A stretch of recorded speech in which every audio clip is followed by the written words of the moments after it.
If you compare images of Akhenaten and other depictions of pharaohs, you'll notice that Akhenaten looks very different. Scientists reconstructed an ancient pharaoh's face, and the results stopped a room full of experts dead. For 3,000 years, every textbook drew this king as a strong, square-jawed warrior, then quietly walked past the statues that screamed the opposite. High cheekbones, a stretched skull, wide hips no pharaoh before him was ever allowed to have. He had this very bizarre elongated skull, and he had this weird pod belly and weird arm. Then a single DNA test ran inside a sealed lab in Cairo and rewrote his face in one afternoon. What it uncovered was so disturbing that his own priests spent 3 centuries trying to erase him.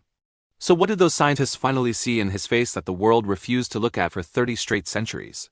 The erased face. Walk into any museum storeroom that holds pieces of him, and the first thing that hits you is the wrongness. Curators talk about it in lowered voices. Tourists feel it before they can put a name to it. Stone faces stare out from shattered temples, and their features are unmistakable. High cheekbones cut sharp as broken glass. Heavy-lidded eyes that droop like exhaustion. Lips drawn so wide they look stretched across the skull. And a body that blurs every line between male and female in ways no Egyptian king before him had ever permitted. These are not the carved faces of gods. They are the face of one specific human being. And every instinct you have is whispering that something about him is not right.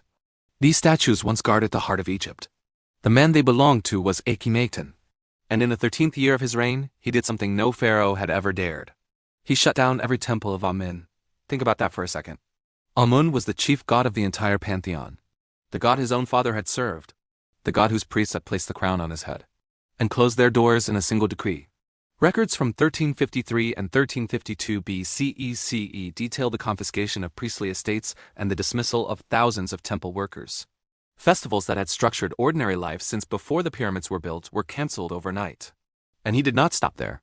His own birth name, Amenhotep, was chiseled off the monuments and replaced with a new identity that honored only the sun disk, the An. Then he abandoned the capital entirely. The royal court left Thebes, the city of 100 gates, and marched north into empty desert. 14 boundary stales were carved directly into the cliffs to lock the new city's edges in place forever. This was not a king tinkering with a few rituals. This was a man tearing the spiritual spine out of the most religious civilization on earth and daring anyone alive to stop him. They called the new city Akhenaten, the horizon of the Aten. It rose in under 2 years. Its open-air temples built to catch the sun instead of hiding from it. Every wall and inscription celebrating one god and one king as his living voice on earth. The old gods were driven into silence. But here's the thing. The strangest part of this new capital was not the missing gods. It was the king's own face multiplied across every surface and shapes no Egyptian artist had ever been permitted to carve. His body rendered in proportions that violated 3,000 years of tradition. Something had changed in the man on the throne, and his own carvers were finally being allowed to record it. The question was what? The forbidden's body. A royal order preserved in fragments on limestone commanded Akhenaten's artists to abandon the old conventions. They were told to carve the king as he truly appeared, not as a flawless god, not as the idealized warrior of tradition, as a man of flesh and bone. And the statues that followed are haunting in a way no other Egyptian art ever achieved. Picture standing in front of one, an elongated skull that stretches backward like a teardrop. Narrow shoulders that slope down as if they were too heavy to hold up. Hips that flare wider than any king before him. Wider than most queens. Wider than anatomy alone should allow, a drooping belly hanging over the royal kilt. Swelling breasts that no male pharaoh had ever permitted on his own likeness, let alone displayed at full scale on the walls of a public temple. Long thin fingers, long thin neck, feet that look almost flat. A face that seems neither fully male nor female, but something in between. Something the ancient world had no words for. It is the kind of face you cannot stop staring at because some part of your brain keeps quietly insisting that it is wrong. In the painted reliefs, the whole royal family wears it. Thin, spindly arms and legs, round soft abdomen, faces stretched almost beyond recognition. His daughters are drawn with the exact same strange proportions. As if the bloodline carried a single physical signature passed from parent to child like an inherited mark. Nefertiti herself appears at his side. Pose after pose with the same elongated skull, the same heavy jaw, the same impossibly long neck. Every wall in Aten became a gallery of this one face. Foreign ambassadors arrived expecting a normal court and got ushered instead through corridors, painted floor to ceiling with these strange, unfamiliar figures. Picture being a hardened diplomat in those halls, watching the most powerful man on earth choose to be carved like this on purpose and having no idea why. Several of them went home convinced the pharaoh had lost his mind. For centuries, scholars argued about what it meant. Was it symbolic, a statement about a king who held both male and female creative forces inside him? Was it political, a clean break from tradition to mark a brand new theology? Or was it something physical, something hidden in the actual body of the man on the throne that his artists were finally allowed to show? For most of a century, that last possibility was the one nobody wanted to say out loud. Here is why that question mattered so much. Egyptian royal portraiture had been frozen in place for almost 2,000 years. Kings were carved as gods, and gods did not have hips and gods did not have softness. The rules were not aesthetic. They were religious. So, breaking them was not a stylistic choice. It was a confession. The man on the throne was telling his entire kingdom something about himself that no pharaoh before him had ever been willing to admit out loud. And his own priests would spend the next 300 years trying to bury exactly what these walls were confessing. So before we go any further, hit subscribe right now because what comes next is the thing. They buried under 3,000 years of desert sand. The reason a face like this could not be allowed to survive. The contradiction only got louder when his son's tomb was opened. The golden mask found in the Valley of the Kings in 1922, the mask made for Tutankhamun, shows none of these distortions. It is perfect, symmetrical, timeless. The artists who served the very next generation went straight back to the old rules the moment Akhenaten was gone. So why did they need to hide what the father had insisted on showing? The sealed lab. When the skeleton now known as KV-55 was uncovered in 1907, the tomb was so disturbed that excavators argued for years about who was actually inside. The coffin had been deliberately defaced. The carts were erased. The gold face on the mask had been torn away. Someone in antiquity had wanted this body forgotten, but the bones told their own story. A skull longer than most, a jawline that matched the carved portraits. A frame that matched the slender, unusual build of the art, and the features sat within the range of normal human variation, which is exactly what fueled decades of bitter debate among physicians who could not agree on the most basic question. Was the king who broke the gods truly so different from his ancestors? Or did the artist see something in him everyone else had missed? The theories piled up for over a century. Marfan syndrome, Fruish syndrome, gynecomastia, a rare hormonal disorder no one could quite name, a childhood head injury, a tumor pressing on his pituitary gland. Or the whole strange style was just propaganda, and the king had looked completely normal. Each theory rose, gained followers, made careers, and then collapsed under its own contradictions. So the search moved from chisel and brush to microscope and bone, from guesswork to a sealed clean room in Cairo, where modern science was about to do what 3,000 years of argument never could. Inside that room, Zahi Hawass had been promising answers for years before the team could deliver them. Defending the project against everyone who swore ancient DNA could never survive the heat of an Egyptian tomb. By the time geneticist Yahya Gad began the actual extractions, the political weight on every step was almost as heavy as the science.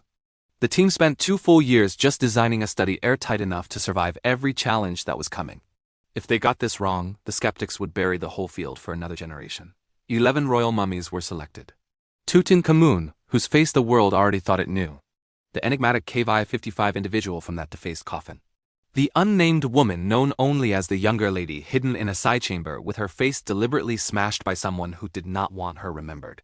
And 8 others spanning 3 generations, each chosen because their link to Akhenaten was either documented, suspected, or furiously denied. Every specimen moved under chain of custody protocols set by the National Museum of Egyptian Civilization. And the team worked only from tooth and dense bone where DNA stays locked inside like a vault. There's a story they tell about Yegad in those months. He would pick up a sample tube, hold it for a beat without moving, and only then load it into the sequencer as if he needed the body inside it to know he was being careful. Every result was cross-checked under blind codes and confirmed independently before anyone would call it real. They targeted 3 kinds of genetic markers. Mitochondrial DNA passed only from mother to child, tracing the maternal line. Y chromosome polymorphisms passed only from father to son, tracing the paternal line. And a panel of autosomal microtellites for kinship analysis precise enough to tell parents from siblings from cousins. Likelihood ratios then weighed the odds of each possible relationship against modern Egyptian population data, and the full methods went on to be published in the Journal of the American Medical Association, so any expert on Earth could come for it. Then the data came back from the sequencers and landed in front of Hawass. He had waited more than 2 years for this single file. He started reading, and nothing in his decades of digging in the sand had prepared him for what the numbers were about to say. The bloodline exposed. The final analysis left no room for doubt. Hundreds of failed extractions. Millions of base pairs sequenced and resequenced. Comparison against modern Egyptian population. Data from every corner of the country. And in the end, the numbers told one single story. The DNA of three mummies, Kivi-55, the younger lady, and Tutankhamun, fit together in a pattern seen only in the closest of bloodlines. Likelihood ratios soared far above the threshold for coincidence. Shared autosomal markers across multiple chromosomes. Identical mitochondrial sequences down to the last variable position. Matching Y chromosome signatures proving a single male line. The data mapped a direct chain. KV-55 as the father, the younger lady as the mother, Tutankhamun as their biological son. So far, nothing shocking. Royal parents producing a royal heir was the entire point of the dynasty. But then they checked the parents of the parents. KV-55 and the younger lady shared the same mother. They shared the same father. Not half-siblings which the dynasty had long accepted. Not cousins twice removed, full biological siblings born of the same royal mother and the same royal father who grew up together inside the same palace, married each other and produced a son. The probability of error was less than 1 in millions. They rechecked the work 3 separate times before the paper went to press because they knew exactly how explosive it would be the moment it left the lab. For the first time in 3,000 years, the royal family tree could be drawn in unbroken lines. Every branch confirmed by molecules instead of by scribes desperate to flatter the next king on the throne. And the most famous heir of them all, the boy whose golden mask became the face of ancient Egypt itself, turned out to be the child of a brother and a sister. And here is where it all comes full circle. Once the science said the body on those walls was real, you could finally do the thing no one had dared for 3,000 years. You could rebuild his face. Take the skull from KV-55 longer than most. Set the heavy jaw, the chisels kept matching the high cheekbones cut sharp as broken glass. The heavy-lidded eyes drooping as if exhausted. The wide-stretched lips, the impossibly long neck, and let them rise back out of the stone into a single human face. Layer by layer, the man the priests had tried to delete came back into focus. Not a god's mask, not a sculptor's flattery. A real man, soft and strange and unmistakably himself, staring back across the centuries. The wide hips and the soft chest were never put on those walls for decoration. They belonged to him. The reconstructed face of Akhenaten was not a monster, and it was not a myth. It was the exact face his bones had been trying to show us the whole time. Because those feminine hips, that stretched skull, that soft drooping body the artists were finally allowed to carve, none of it was artistic license. It was not symbolism. It was not theology. It was biology. The thing the priest had spent centuries protecting had finally turned on the very body it was supposed to make holy. The recessive mutations stacking up in the royal cradle had finally broken the surface, and the king's own face was the proof. His son would pay the rest of the bill. The dying bones. Tutankhamun's skeleton tells a story of pain the golden mask was built to hide. High-resolution CT scans, the kind that map bone density down to fractions of a millimeter, reveal a left foot twisted inward at an angle that has nothing to do with embalming. The classic signature of congenital club foot. The bones rotated and shortened, the heel pulled up, the toes turned in, the tendons permanently tight from birth. A normal walking gait would have been physically impossible from the first day he tried to stand. This was a king the world still pictures racing a war chariot, and he could not have crossed his own throne room without help. On the right side, a tiny bone at the tip of the 5th toe is missing entirely. Not broken, not eroded by time. Missing from birth, a congenital absence doctors today still see in children whose parents share too much DNA. The joints of the midfoot show early collapse, a vascular necrosis, the silent death of bone tissue when the blood supply fails. By the time he reached his teens, the bones inside his sandals were already dying. His spine curves forward in the middle of the back, a mild kyphosis that threw off his balance and forced him to compensate with every step. And the roof of his mouth is split by a cleft. A gap running from the hard palate to the soft palate, never repaired by physicians who had no tools to even try. That alone would have hurt his speech, made eating without choking dangerous, and left a constant background risk of infection. Now, here is the detail that makes it real. Inside his tomb, archaeologists found more than 130 walking sticks. Some plain wood, some inlaid with gold and electrum, some carved with images of his enemies trampled underfoot. So every step ground his foes into the dust, and many of them were worn smooth at the handle, in the exact pattern of a young man's grip, pressed down hard for support. Picture him reaching for one in the morning. A boy not yet 20, alone in the half-light before his attendants come in. He swings his good leg over the edge of the bed. His fingers close around the worn handle of a stick he has needed since he could walk. The wood is warm where his hand has lived for years. The weight of his own body settles into his palm, and only then does he stand. No one in the corridor will see him take that first step. No one in the kingdom will ever be told he needs the stick at all. The painters outside will keep drawing him on chariots, hunting lions, leading armies. The stick will never appear in any of it. These were not symbols of pharaonic authority. They were tools. He needed them to cross a room. He needed them to stand at his own coronation. He needed them almost every single day of his short adult life. Then DNA from his femur revealed something the bones alone never could.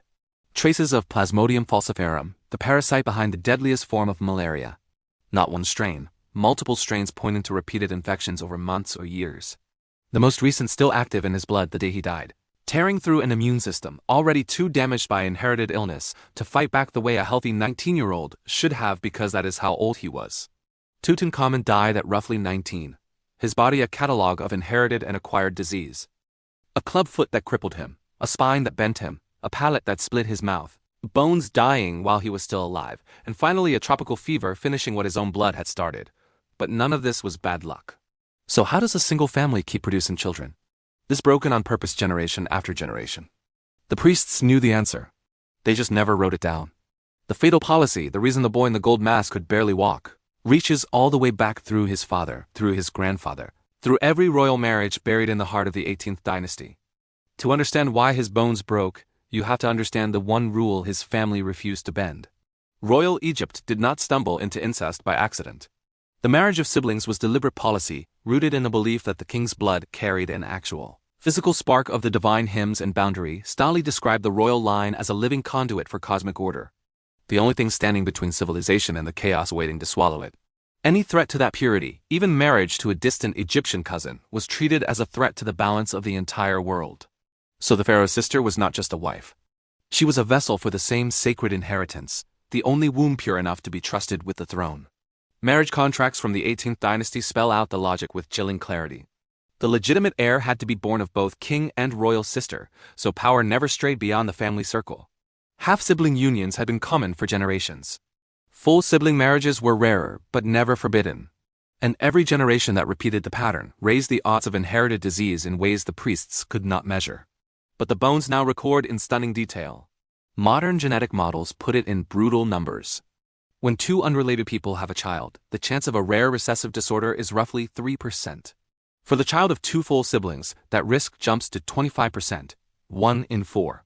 The same odds as flipping two coins and getting heads on both. And over several generations of close marriage, those odds compound, concentrating harmful mutations until the bloodline cannot escape them. Recessive genes that should have stayed hidden start meeting their identical twins inside every new royal embryo, and the damage erupts in the next baby's bones. Roll those dice often enough inside the same small family, and catastrophe stops being a risk and becomes a guarantee. The dynasty's faith in its own purity became its single greatest weakness. The very policy meant to keep the divine spark from being diluted by common blood was the same policy filling royal cradles with broken bodies. Akhenaten, with his strange hips and stretched skull, was the warning shot. His son with a clubfoot and the dying bones was the consequence. Every wedding meant to guard the throne was quietly loading the gun pointed at the next child born to it. And after Tutankhamun, there was no surviving male heir at all. The throne passed to Ai, an old court official with no blood claim. And then to Horemheb, a military commander with no royal blood whatsoever.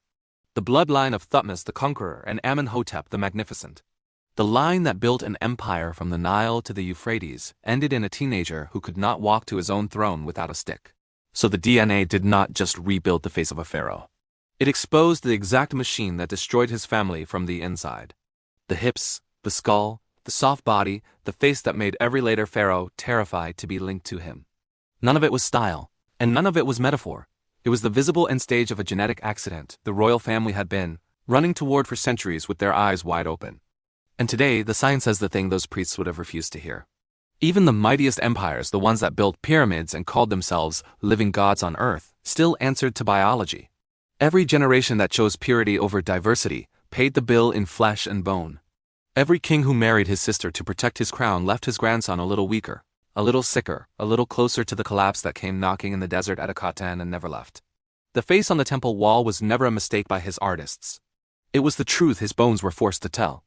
And 3,000 years later, when the silence of those bones was finally broken in a sealed lab in Cairo by scientists who had never once bowed to a pharaoh, the answer was worse than anyone had been brave enough to guess. The man on the throne was the warning. The boy in the gold mask was the proof.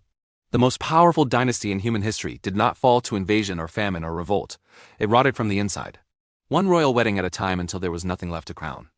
If this is the kind of buried truth you want me digging up, subscribe before you go. The next bloodline I am taking apart is the one that came right after Tutankhamun. The rulers Egypt erased on purpose, and the genetic story their bones are only just starting to tell. It is going to make this one look like a warm-up.